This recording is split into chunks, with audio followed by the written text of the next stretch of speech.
Good afternoon. Welcome to Thursdays with Friends, an online conversation on current issues. On Monday, September 21st, we will be observing the International Day of Peace, calling on people all over the world to commit to peace, despite our differences. So today we will be discussing peace-building efforts amid the global COVID-19 pandemic. Our host for today is Diane Randall, FCNL General Secretary, and her guest this afternoon is Ursala Knudsen-Latta, FCNL Representative for Peacebuilding. I'm the show's producer, Wesley Wolf-Bear-Pinkham, and here's our Thursdays with Friends host, Diane, and her guest, Ursula. Thank you, Wesley, and welcome to everyone to this edition of Thursdays with Friends. We are thrilled that you've joined us this afternoon, and I think you are in for a treat to hear from Ursula. This is a wide-ranging topic, and we're only going to be able to cover a snapshot of what peace building includes, but I think you'll find it very enlightening. As we begin this episode of Thursdays with Friends, I note that this is the day that it appears that we will have had 200,000 deaths from the coronavirus in the United States. And further, that we expect that there'll probably be about 945,000 deaths globally from coronavirus. So the question of how we deal with this pandemic globally is one of some urgency, as well as how we deal with it in the United States. You all have been engaged with the Friends Committee on National Legislation in many ways, being advocates, offering contributions to the organization, talking to others about it. And today we're going to offer you another advocacy ask, because we always have one when we come together on Thursdays with Friends. But before we get there, I want to take perhaps just a few seconds to hold in the light all those who have been affected by this pandemic. Certainly those who have died, their families and friends, but those who've suffered economic loss as well. If we could just hold a brief period of silence.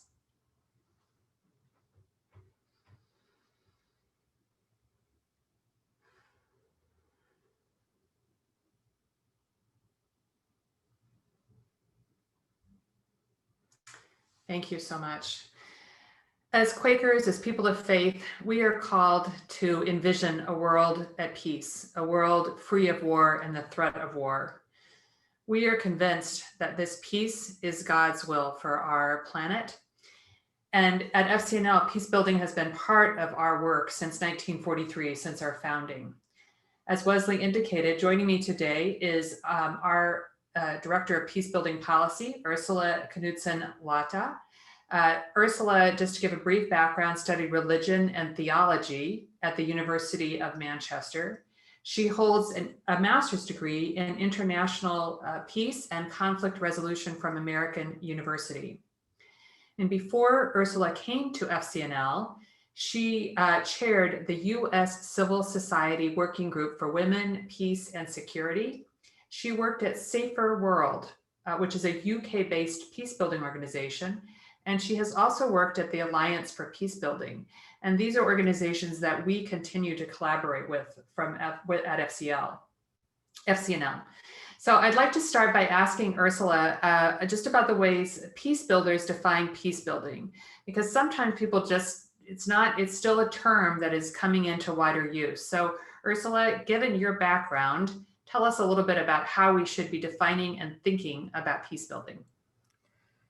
Thank you, Diane, first for just having me on your show, and thank you also to our generous donors and advocates who have joined us today.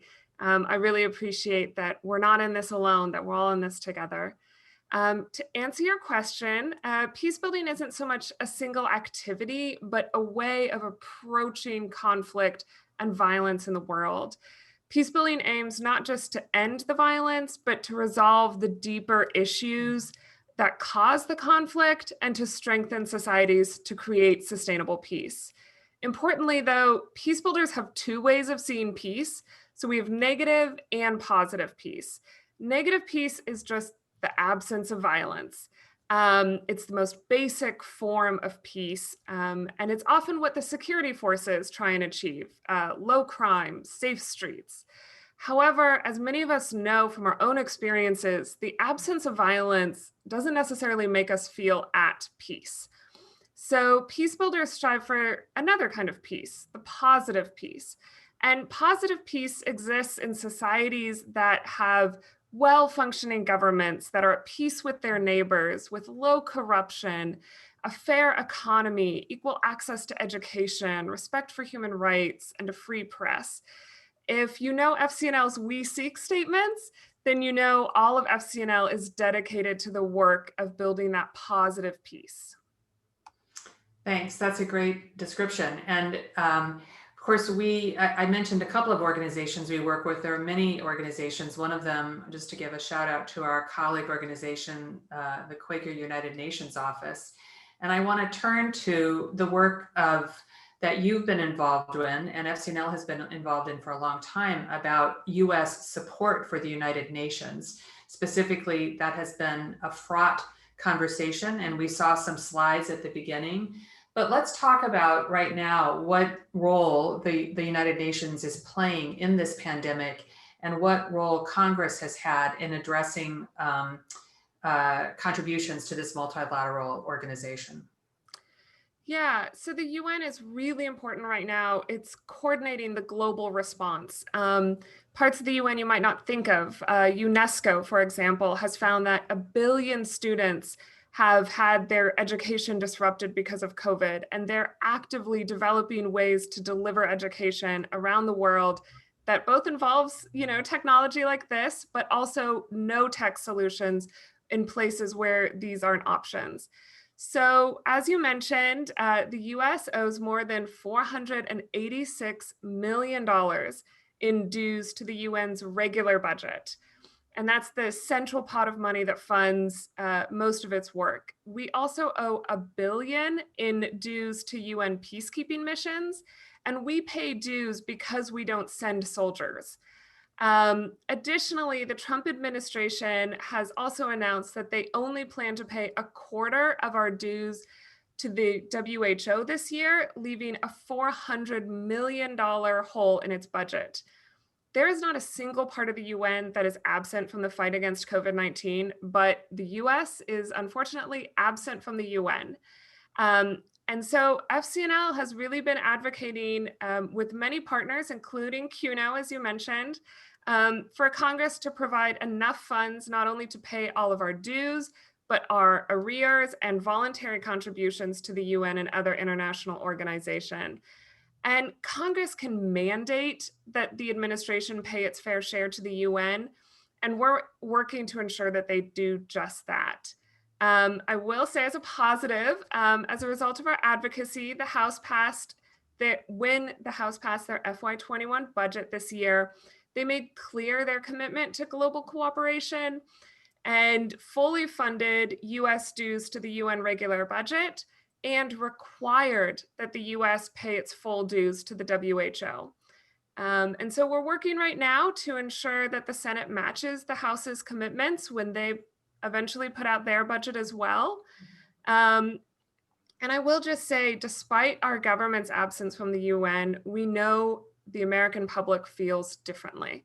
In fact, a 2019 survey found that 7 in 10 Republicans, 8 in 10 independents, and 9 in 10 Democrats believe that it's important for the US to maintain an active role at the UN. That's really helpful to understand, because sometimes the headline news will inflate a controversy in a way that doesn't reflect what the full population feels. And so I appreciate that background as well, Ursula. A lot of your work is in the appropriation space, and a lot of it is around international support for international programs. And in fact, Ursula, you participate in the foreign policy team at FCNL. And yet, one of the questions that's really come up is how does the United States rank if we were evaluating the United States in our own peace building within this country, in our own ranking of positive peace and negative peace? Particularly given some of the issues around police brutality and racial justice. And I know that's an issue you've been looking at. I'd like to ask you to remark on that a little bit. Yeah, absolutely. Unfortunately, the US isn't doing well. According to the Positive Peace Index, which is a global index put together by the Institute of Economics and Peace, the United States has actually seen a slow and steady decline in positive peace between 2009 and 2018, which I think many of us may have been sensing kind of in our daily lives. We currently sit at number 26 in the world, with our neighbor to the north, Canada, 16 places above us at number 10, just to give a little perspective. And this decline has really been driven by a massive 29% drop in the free flow of information indicator. And that indicator measures the public's perception of the quality of information being shared by the media and the government. So over the last decade, we've really seen that Americans' perception of that quality drastically decline. However, it's not all doom and gloom. We have seen some important peacebuilding legislation in the last few years. The Elie Wiesel Genocide and Atrocity Prevention Act was enacted in 2018. And that was after nearly a decade of work with FCNL really leading that charge. And this law is truly transformative and aims to make real the pledge of never again. It made genocide prevention a US national interest, and required the executive branch to develop a whole of government strategy to identify, prevent, and respond to the risk of mass atrocities. We also just passed the Global Fragility Act at the end of last year, which calls for a comprehensive, integrated 10-year strategy to prevent violence in 5 pilot countries, and created a whole new pot of money to support the work, which is so critical. And I just want to say, we couldn't have done this without the support of our donors and our advocates. In 2019 alone, 2,464 individuals in our network sent 7,637 letters supporting the Global Fragility Act and reached 365 representatives and 98 of the 100 senators. And without this kind of grassroots pressure, the Global Fragility Act never would have passed. So I just am so thankful for the whole network.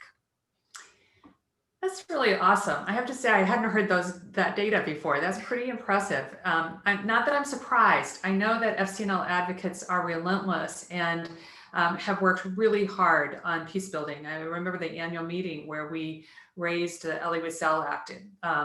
And, you know, we talk often about a great visit that the North Carolina delegation had to Senator Thom Tillis, where it opened up a conversation that really was ongoing. And this really has been a leadership role FCNL has been able to play, as you noted, in coalition with many, many other organizations. But our work, both through your lobbying and through the convening of the Protection and Prevention Working Group, has really put FCNL, I think, in a core place in Washington, D.C. to help build that architecture for peace. That's a frame that I think is really helpful for us to think about, that this isn't something that happens quickly. Really, not too much happens quickly in Washington, D.C. with Congress, but it is happening over time. And we are seeing a greater level of understanding of what peace building means, certainly at the local level, you know, where there is conflict going on, but also even in some of the policymaking spaces. And so I'm going to ask you to talk about what's next.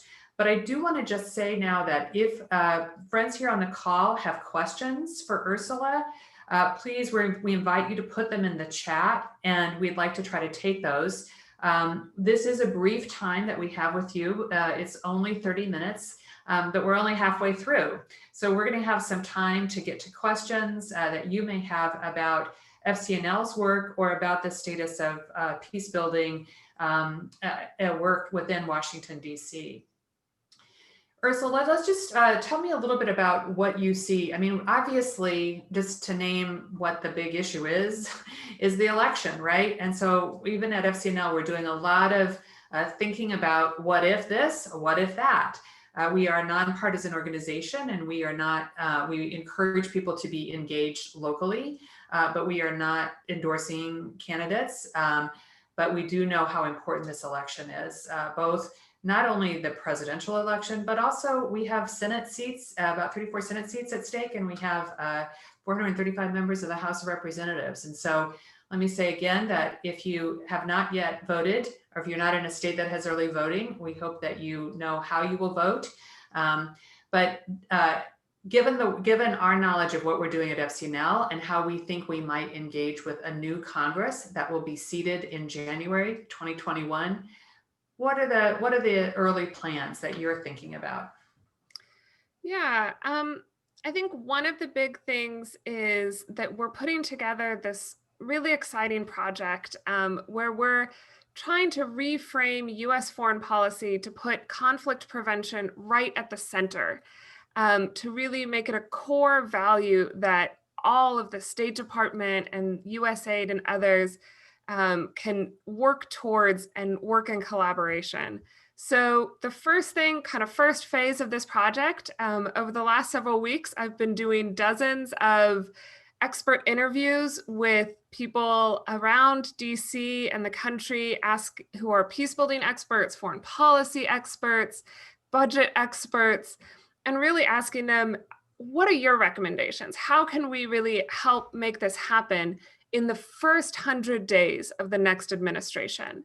And I will say this is a bipartisan effort, so we are including conservative experts in our interviews. And either way the election goes, we are going to publish this, and we are going to encourage whoever is sworn in January to take up these first 100-day recommendations. Once we've got those ready, then we're going to be looking at that longer term, what kind of legislative packages, the slower work to really make those fundamental changes to our foreign policy, to put conflict prevention as a core tenet. And you know that 4 years ago, when we did an experts committee, that was the same process in the sense of bringing together both people who represented more Republican interests, people who represented more Democratic interests, but who had knowledge about the issues of civilian conflict, who had knowledge of mass atrocities and genocide. And that report was taken up by this administration. I mean, people paid attention to it. And so again, this feels a little bit slow, but it is really the important way that we build a sense and consensus. And so I just want to underscore how valuable that is. We do have a couple of questions. Sarah Avery is asking whether there's any support in the US Senate on the Republican side for full payment of UN dues. Yes. We have seen, especially during this pandemic, many of our colleagues on both sides of the aisle really wake up to the need to support the UN and the WHO.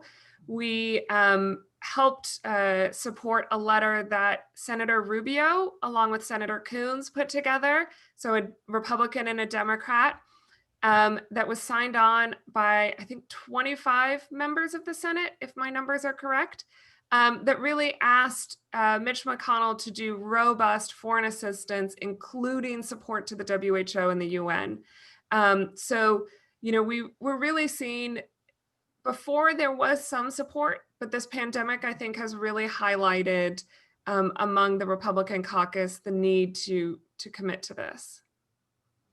That's great. Another person, James Anderson, asks if the term just policing, have you heard that term before, Ursula, in any of the work that you've done?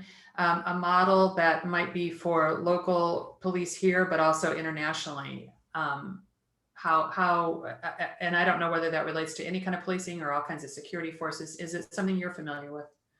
So I will say there's this odd divide between foreign peace building that we think about, how are we going to help other countries over there, abroad, around the world, and those who are working in the US. So something we've seen really since Ferguson has been those two communities coming together more and more and trying to build better links between activist movements in the US and activist movements around the world, peace builders in the US who use a lot of different terms than we would use in the foreign policy space, but are talking about the exact same thing. So I don't know the term just policing, but I have a feeling I probably know what it's referring to, but we probably use a different word for it in the foreign peace building perspective. Ursula, can you say a little bit about, I mean, given the fact that we are Washington based, that we are not, we are doing policy work. In other words, trying to change Congress, trying to change laws, trying to change Congress, trying to get funding at USAID or the State Department. How do we relate to local peace builders who are often people who live in communities who have taken up this work in a very meaningful way? Do you have any examples of that? And can you share a couple stories? Yeah, absolutely.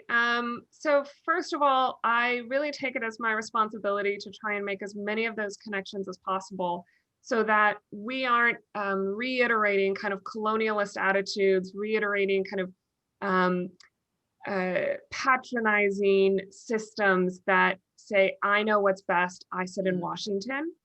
And one really great example that I think also highlights the wonderful Quaker network we have, American Friends Service Committee has tons of local contacts around the world where they're delivering peace building work. And they have such great models of local leadership that our colleague Pauline Muchina over at AFSC had some visiting Burundi peace builders and needed help connecting with members of Congress. And so we were able to partner really effectively and got them into several important offices so that they could share their story as Burundians who were very fearful about this year's election and very concerned about the possibility of genocide. And they could speak for themselves to policymakers in DC. And I think we did have several kind of breakthroughs where several offices, unfortunately, right before the pandemic hit, had expressed interest in supporting a resolution saying the US Senate supports free and fair elections. We're watching. We don't want to see post-election violence. And I don't think they would have agreed to that if I was the one in the meeting. I really think the fact that it was two Burundians who were really coming and speaking from their experience. It was also, there was one funny moment where we had to switch the whole meeting into French. Luckily, the staffer on the Hill spoke fluent French. And that really allowed the Reverend Sylvester to just speak so much more honestly and openly by speaking in French. And, you know, my high school French suddenly became a lot more useful. But yeah, I think it's important that we bring those local voices as often as we can into the conversation.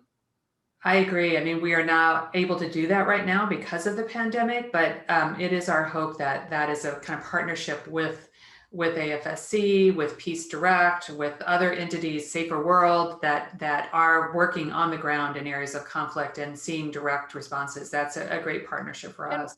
One thing I'll just say, like, because of this pandemic and everyone being on Zoom, we're actually seeing opportunities to connect peace builders who have good internet connections. So that does kind of still create a divide.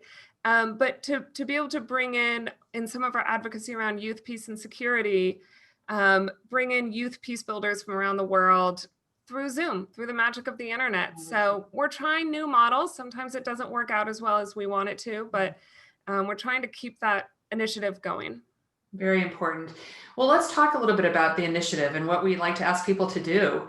You know, maybe just generally, if you could say, what can people of faith, Quakers, people who care about peace, what can they do? What should they be doing, you know, from Oklahoma or Tennessee or wherever people are joining us from? What can they do? And then let's talk about the specific ask that we have and we want to leave people with today.